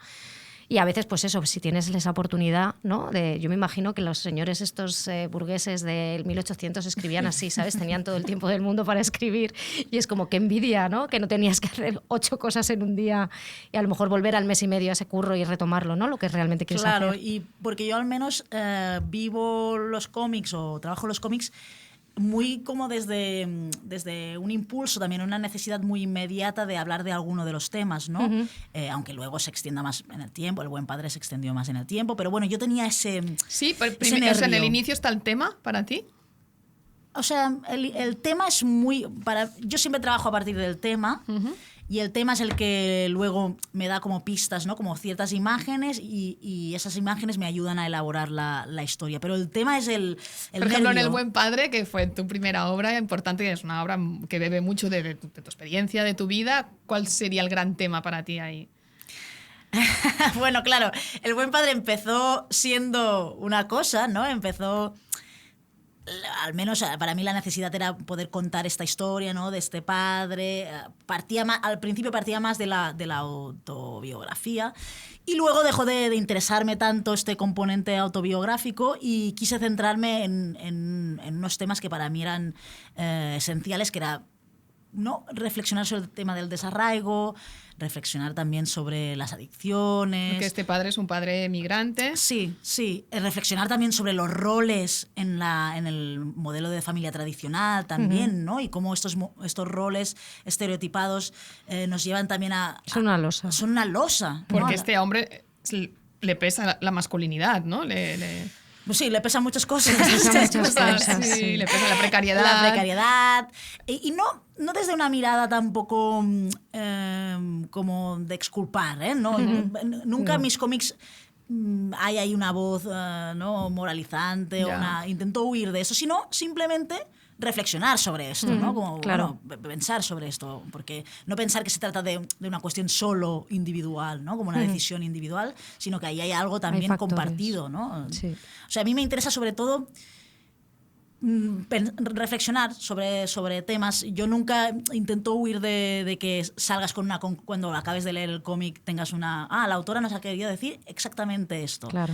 No, es que no me interesa esto. Me interesa que nos mueva algo de dentro, ¿no? y que hagamos nuestras propias conclusiones. No, lo consigues con creces, ya te lo decimos nosotras. No nos queda mucho tiempo porque entra otro podcast ahora. Tenemos aquí muchas más preguntas preparadas, pero no podemos. Pero bueno, entonces conoces la tienda amiga que tienes que pensar para recomendarnos algo. Lo hacemos siempre al final del programa. Puedes recomendar una serie, una autora, no sé, lo que quieras, un libro, lo que tú quieras. Ve pensando y vamos viendo. Atiende, amiga. ¿Quieres que empecemos nosotras? Y así tú vas pensando. Vale. Como veas, sí. Yo vengo a recomendar, primero de todo, queremos recomendar, hablando de bloques, el artículo que ha hecho nuestro compañero... Nuestro Marcos Bartolomé, persona que hace la sección de Relaciones Internacionales. ¿Por qué llenar España de grúas no solucionará la crisis de la vivienda? Porque no necesitamos más bloques. Porque es un artículo maravilloso sobre por qué no necesitamos construir más bloques. Por favor, paremos esto. Y ahí Marcos habla de la herencia del franquismo y del desarrollismo, toda esta mente. Hay una frase genial que yo no sabía, que por lo visto sabe toda España, pero yo no la sabía, que es que se dice que Franco dijo... No fue Franco, fue un ministro de Franco. Fue un ministro que dijo, un propietario más, un comunista menos. No, la del país de propietarios no. Bueno, en teoría la dijo Franco, que cada vez que había un propietario más en España había un comunista menos, así que había que construir, y así a todo el mundo se olvidaba de pelear por cosas, ¿no? Pero bueno, que está muy, muy bien, está lleno de datos. Hay datos como que en Barcelona un piso nuevo de 80 metros cuadrados ya roza los 700.000 euros.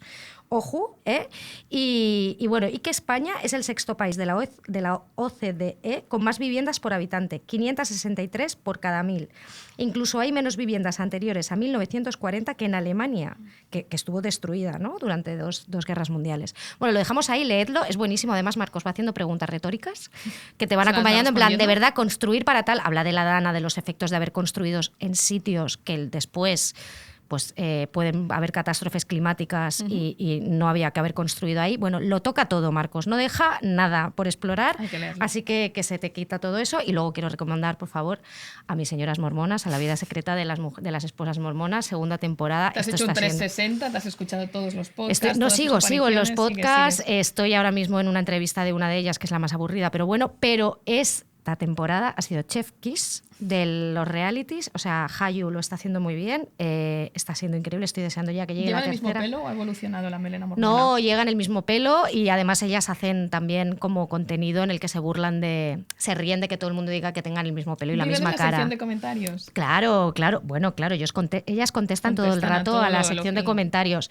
Es terrorífico y gratificante a partes iguales, o sea, es tremendo. Yo estoy muy dentro y estoy muy dentro de las terapias con ketamina que hacen, porque claro, no beben alcohol, pero hacen terapias de ketamina. Hacen terapia de pareja, a mí me enviaste la foto y yo flipé. Hacen terapia de pareja intravenosa, ¿no? La ketamina, como tu novio y tú con la ketamina por la vena. Es increíble, y hablar. Es drogadura, es que es ketamina, es un viaje de ketamina, esta serie, de verdad. O sea, si tenéis una semana muy dura, os ponéis a las mormonas y todo fenomenal. Begoña. Los mundos de Noelia. Yo voy a empezar recomendando una cosa que no se lee ni se ve, sino que se bebe, que es mi bebida del verano, que es el Virgin Bloody Mary. Estoy haciéndome casi uno al día. Decir, zumo de tomate con hielo, pero le tienes que poner parafernalia. Vale, ¿qué le pones? Chorrito de limón. Muy bien. Mi barrita de apio. que ahora ya Vale, lo venden a mí el apio, apio- que está, pero que necesitas el apio ahí. Vale. Y aparte que ahora lo venden ya en muchos sitios ya cortadito, con un tamaño perfecto ya para el puesto. Tú eres esa clase de persona que también compra las baby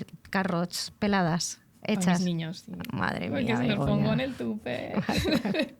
Muy bien, bueno, tenemos el apio Luego cortado compro por zanahorias alguien y normales. envasado en plástico y tal, sí. Sí, exacto, porque si no el apio también compro el otro Ocupa apio para mucho, hacer caldo, ocupa pero es que mucho. ocupa mucho. Ocupa mucho, Una bueno, pero nevera pequeña, cortas. no me cabe el Si caldo. tú eres cocinitas. Bueno, Vale, perdón.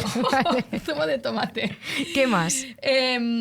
Pues eso, chorrito de limón, pimienta, por supuesto. Vale. Y le puedes poner un poquito de tabasco o no. Yo si es más de noche me pongo tabasco, si es de día no. Spicy. Entonces, spicy. Spicy, Genial, Bego. esto te lo coges y ya te sientes mejor. Ya, mejor persona. Además, mejor no hay. persona, No, o sea, tal, estás todo ahí, bien, no hay vitamina, resacas. te entra tomate. Muy bien. Todo genial. Y luego, rápidamente, como hablábamos de cómic, quería recomendar un par de cómics de un autor que me encanta, que es Adrián Tomín. Es que hace poco me volví a leer su Short Comics, que es del 2007, y, porque me lo encontré por casa y me lo leí otra vez y pensé que podría haber envejecido mal porque es muy como el protagonista. Bueno, el protagonista es un misántropo, un capullo, es un tío, es un hombre asiático que solo le gustan las blancas, ¿no? Y deja Vale. a su novia que también es asiática y es un capullo. Pero no sé, muchas referencias pensé que sería ahí muy como de este mundo indie de los 2000, pero no, pero aguanta muy bien porque él es genial y su obra que más me gusta a mí, bueno, Killing and Dying es genial, por supuesto, pero ya sabes que me obsesioné con Confesiones de un dibujante. Ah, que es claro, este escribiste libro mucho de suyo esto, ¿no? que- Sí. sí, una columna, pero Sí. este libro suyo que viene con una especie de Moleskine, que es autobiográfico, referencial, que son todas las veces en las que él ha hecho el ridículo o se ha puesto en situaciones vergonzosas por ser una persona socialmente inepta. Vale. Y está muy bien contado y me cae muy bien. Y rapidísimamente te voy a recomendar la peli que vi ayer en Prime, que no la había visto, la de My Old Ass. Ah, no sé cuál es. Es que te va a encantar esta peli, No es sé. súper tú, es adolescente, es una cosa coming of age. La protagonista se llama, no sé cuántos, Macy Stella. Vale. Y es una chica que el día que cumple 18 años, ella y sus dos colegas viven en unos lagos preciosos de Canadá. Sus padres tienen una granja de arándanos. Sí. Y el día que cumplen 18 años se van a acampar y hacen unas setas alucinógenas, un Ah, té de setas alucinógenas. ¿sí? Y entonces en ese viaje ella conoce a su yo de 39 años. Bueno, me encanta esto. Es que me va a es tan encantar. tú esta película. ¿Cómo? My Old Ass. My Old Ass. No sé, me acuerdo cómo la han llamado en castellano. Bueno, pues entonces, ¿quién es su yo de 39 años? Aubrey Plaza. Oh, bueno, me encanta. Fabuloso, sí. fabuloso. Entonces, claro, ella le dice, ¿qué hemos hecho? ¿Qué estamos haciendo a los 39?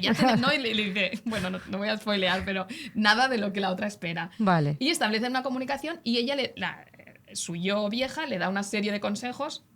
Estate con tu familia, no sé qué. A ver, tiene un punto moralina, tal. Vale, pero se deja ver muy bien. Es sostenible, sí, se deja bien. Película Por ejemplo, cojín. sí, la chica, por ejemplo, hasta ese momento, a los 18, solo se está enrollando con una tía, creía que era lesbiana, pero de repente le gusta a un tío, ¿no? Entonces, su amiga, Vale. que también es lesbiana, se ríe de ella, eres hetera. O sea, Vale. Ah, pero que todas lo descubre que ven es bi. también. Sí. Todas, solo ella. ¿eh? Vale, No. vale. Bueno, no sé. Muy Sí, bien, My Old pues Ass en ahí Prime, está. Fabulosa. La bebida de No, Bego fabulosa que no, se pero se llama puede ver. Virgin Bloody Mary Sí. y My Old Ass. Y Adrián Y ahora, Tomine. Nadia. Y Adrián Tomine, que Sí, me Adrián encanta. Tomine. Ah, qué también. genial, me cae Y además tan te bien, hace, ¿eh? te hace sentir, claro, si piensas en lo que le sucede a él, en Claro. los salones que no tiene firmas y tal, y piensas, bueno, si le pasa a él, Si le pasa a él. estamos salvadas. Pues mira, yo haré recomendación también de cómic, Genial. evidentemente. Quería recomendar, además, una de las últimas lecturas que he hecho, que es el último cómic de Sergi Puyol, Vale. Las locuritas de Úrsula, que se ha publicado en Napapa, porque también es su editorial.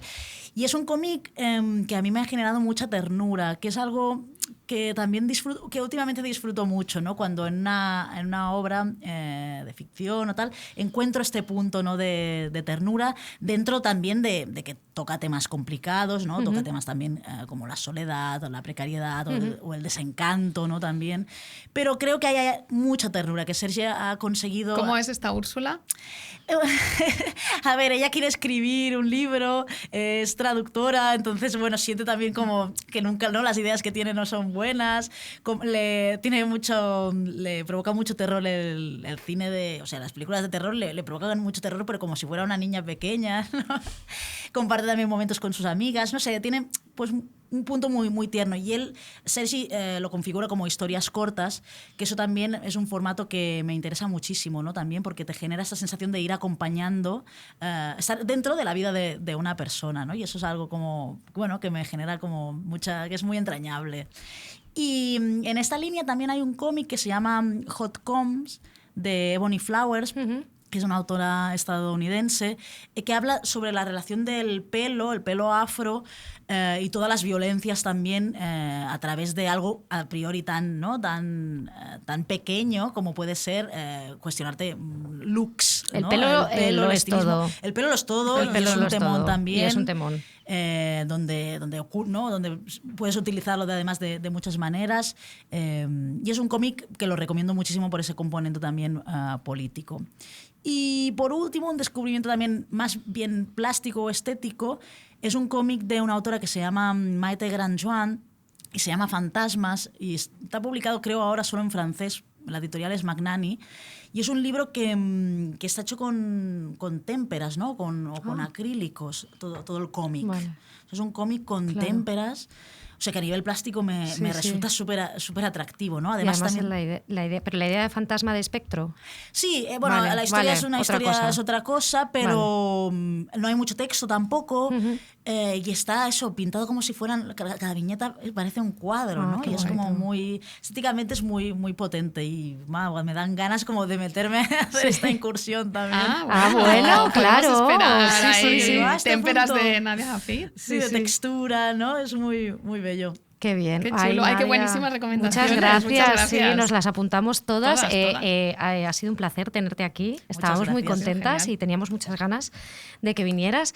Y nada, el resto, pues bueno, sabéis que tenéis la expo de Chris Ware. Tú harás un taller en octubre. ¿Sabes la fecha?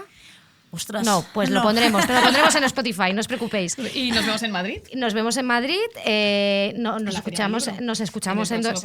Es verdad, sí, vamos a hacer un poco de promo que no hacemos nunca. El próximo 11 de junio a las 7:30 en el pabellón CaixaBank. Mira cómo te lo sabes. Ahí estaré, porque me lo preguntó mi primo el otro día de Madrid, me dijo, Primi, ¿a qué hora vas? Sí, 7:30. 7:30 en el pabellón CaixaBank de la Feria del Libro. Estaremos allí hablando y dándonos cuenta de muchas cosas. Así que, por favor, madrileñas, madrileños, venid a vernos. Venid. Un besito, nos escuchamos en 2 semanas.